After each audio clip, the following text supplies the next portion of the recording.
मामला गुजरात के कच्छ जिले के रापर तहसील का है, जहां कई दिनों के बाद शुरू हुई खाद्य वितरण प्रक्रिया के दौरान बड़ी संख्या में किसान पहुंचे। हालांकि अपनी बारी आने का इंतजार कर रहे किसानों ने अपने जूते और चप्पलों को कतार में लगाकर छांव में जाकर बैठ गए और अपनी बारी का इंतजार करने लगे। क्या यही है गतिशील गुजरात की पहचान? ये वीडियो सोशल मीडिया में वायरल हो गया है। क्या है पूरा मामला, देखते खास रिपोर्ट में।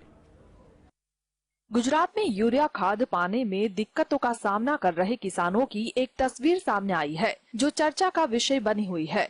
मामला कुछ जिले के रापर तहसील का है, जहां कई दिनों बाद शुरू हुई खाद वितरण प्रक्रिया के दौरान बड़ी संख्या में किसान पहुंचे। हालांकि अपने बारी आने का इंतजार कर रहे किसान तेज धूप न सहन कर सके, तो उन्होंने अपने जूतों और चप्पलों की कतार लगा दी और छाया में जाकर बैठकर अपनी बारी का इंतजार करते नजर आए। देखते ही देखते ये वीडियो सोशल मीडिया में वायरल हो गया।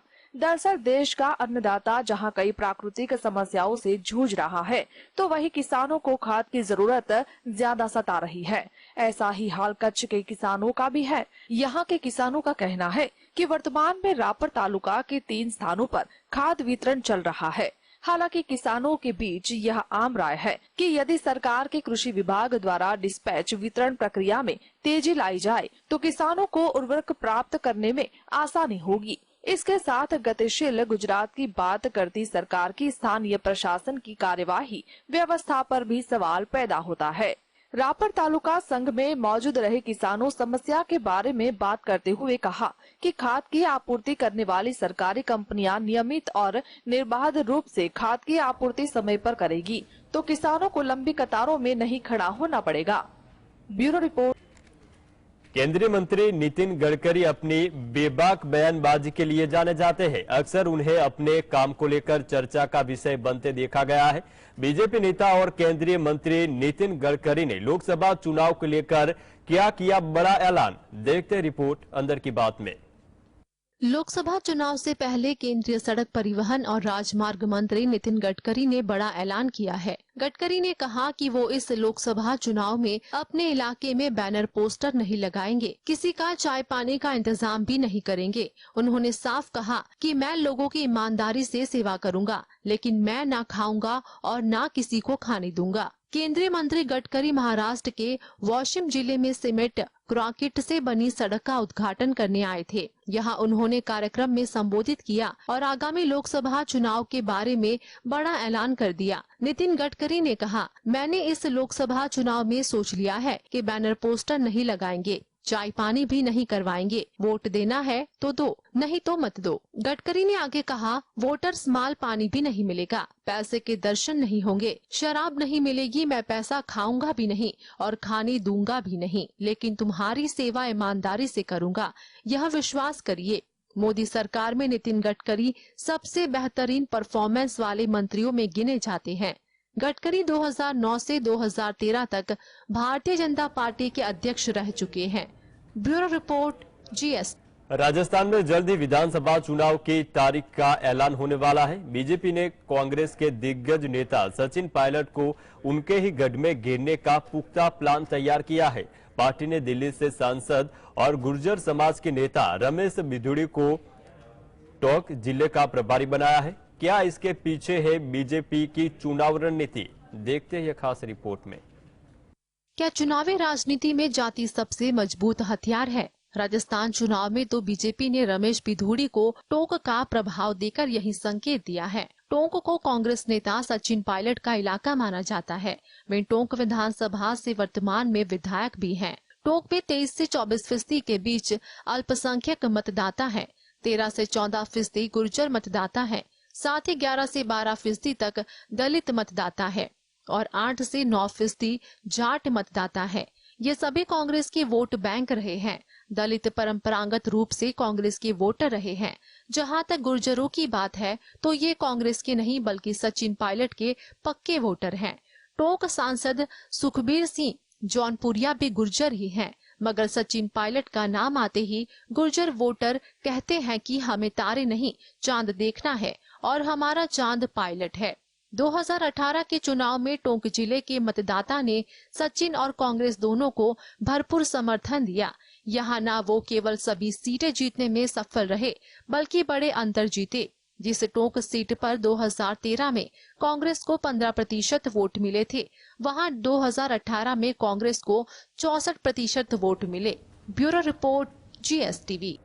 कनाडा में खालिस्तानी आतंकी हरदीप सिंह निज्जर की हत्या के बाद से तनाव है। इसी बीच इसका भारत और कनाडा के रिश्ते पर भी असर पड़ा है। कनाडा में पहली बार कब और कैसे पहुंचे सिख, कौन थे ब्रिटिश धरती पर बसने वाले पहले शख्स, देखते हैं रिपोर्ट अंदर की बात में। खालिस्तानी आतंकी हरदीप सिंह निज्जर की हत्या के बाद से ही भारत और कनाडा के रिश्तों में तनाव जारी है। इसके बाद से ही कनाडा और यहाँ रहने वाले भारतीय काफी चर्चा में हैं। कनाडा में सबसे ज्यादा संख्या भारतीय सिखों की है, जो पिछले कई दशकों से यहाँ रहते हैं। दरअसल कई साल पहले जब भारत पर अंग्रेजों का राज था, तब ब्रिटिश भारतीय सैनिकों की एक टुकड़ी लंदन गई थी। 1897 में महारानी विक्टोरिया ने डायमंड जुबली सेलिब्रेशन में शामिल होने के लिए इन्हें यहाँ बुलाया था। इस टुकड़ी में कुछ सिख सैनिक भी शामिल थे। इनमें रिसाले मिजाज मेजर केसर सिंह भी थे, जिन्होंने कनाडा में ही रहने का फैसला किया। केसर सिंह कनाडा में शिफ्ट होने वाले पहले सिख थे। केसर सिंह के साथ कुछ और भारतीय सैनिकों ने भी कनाडा में रहने का फैसला किया। ब्रिटिश कोलंबिया में ये लोग रहने लगे। इसके बाद बाकी सैनिक भारत लौटे तो उन्होंने बताया कि वहाँ कैसी सुविधाएं हैं। वहीं ये भी कहा कि ब्रिटिश सरकार भी भारतीय लोगों को वहाँ बसाने के लिए तैयार है। इसके बाद से ही भारतीयों का कनाडा में शिफ्ट होने का सिलसिला शुरू हो गया। इनमें सबसे ज्यादा सिख थे। Bureau report, GSTV। 2000 रुपये के नोट बदलने की डेडलाइन आ गई है और अभी तक रिजर्व बैंक में 93% नोट वापस आई है। क्या रिजर्व बैंक 2000 रुपये के नोटों को वापस करने की डेडलाइन और आगे बढ़ाएगा, देखते हैं खास रिपोर्ट में। 2000 रुपये के नोटों को बदलने की डेडलाइन करीब आ गई है, लेकिन अभी भी 24,000 करोड़ रुपए की 2000 रुपये की नोट बैंकिंग सिस्टम में वापस नहीं आई। रिपोर्ट के मुताबिक RBI 2000 रुपये के नोटों को बदलने की डेडलाइन को 31 अक्टूबर तक बढ़ा सकता है। भारतीय रिजर्व बैंक ने 19 मई 2023 को 2000 रुपये के नोट वापस लेने का ऐलान किया था। केंद्रीय बैंक के मुताबिक 31 मार्च 2023 कुल 3.62 लाख करोड़ रुपए के 2000 के नोट सर्कुलेशन में थे, जो 19 मई तक घटकर 3.56 लाख करोड़ रुपए पर आ गए थे। वहीं 1 सितंबर 2023 को जारी किए गए आंकड़ों के मुताबिक कुल 3.32 लाख करोड़ रुपए के 2000 रुपए के नोट बैंकिंग सिस्टम में वापस आ चुके थे। ऐसे में सितंबर की शुरुआत तक कुल 93% नोट बैंकिंग सिस्टम में पहले ही आ चुके हैं। इसके बाद भी करीब 24,000 करोड़ रुपए की नोट बचे हुए हैं। एक्सपर्ट के मुताबिक रिजर्व बैंक की कोशिश है कि 2000 रुपए के 100% नोट बैंकिंग सिस्टम में वापस आ जाए। इसीलिए बैंक 2000 रुपए के नोट वापसी की डेडलाइन को आगे बढ़ा सकता है। इससे विदेशों में रहने वाले लोगों को कुछ वक्त मिलेगा। Bureau report. Computer emergency response team ने दुनिया भर के लाखों यूजर्स को एक बार फिर गूगल क्रोम को लेकर चेतावनी जारी की है। शेयर टीम के अनुसार अपने डेटा और सिस्टम को सुरक्षित रखने के लिए गूगल क्रोम को जल्द ही जल्द अपडेट करने की सलाह दी गई है। क्या है इसके पीछे की वजह, देखते हैं खास रिपोर्ट में।